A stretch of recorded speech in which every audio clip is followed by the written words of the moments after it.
هلو هلو، اهلا بكل حبايبي المتابعين. عامله معاكم النهارده بيتزا من غير نقطه دقيق. ازاي؟ عامله معاكم النهارده بيتزا الجلاش.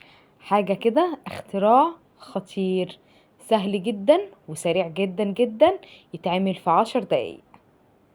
شايفين شكلها؟ خطير وطعمها احلى. يلا بينا نشوف عملنا ايه. هاتي لفه جلاش وتعالي معايا هنا لفة جلاش، ومعايا الصينية اللي هعمل فيها.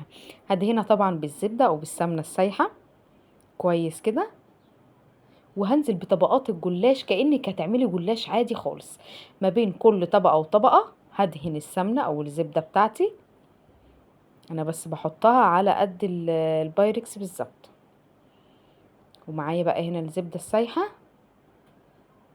هخلص طبقات الجلاش كلها، يعني مش هعمل نص ونص، لا انا هخلص طبقات الجلاش كلها ومش هحط اي حاجة في النص.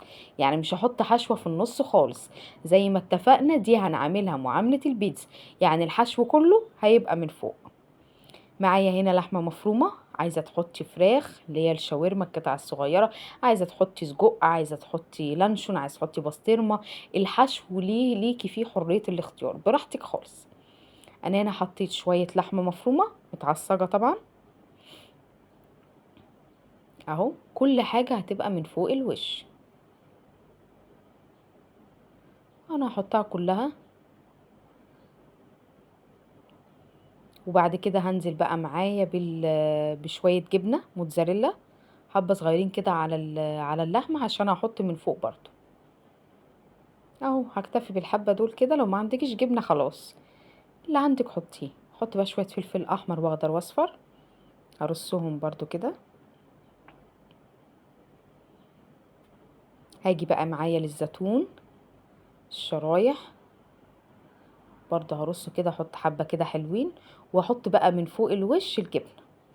الصراحة كان اخر حبة جبنة عندي، فهحطهم بقى وخلاص كده. احطها بقى في الفرن، ومش هسقي الجلاش حاجة. ليه مش هسقيه حاجة؟ طب ما يطلع ناشف، لا هيطلع زي الفل، لان الحشوة عليه من فوق هي اللي هتطريه الجلاش.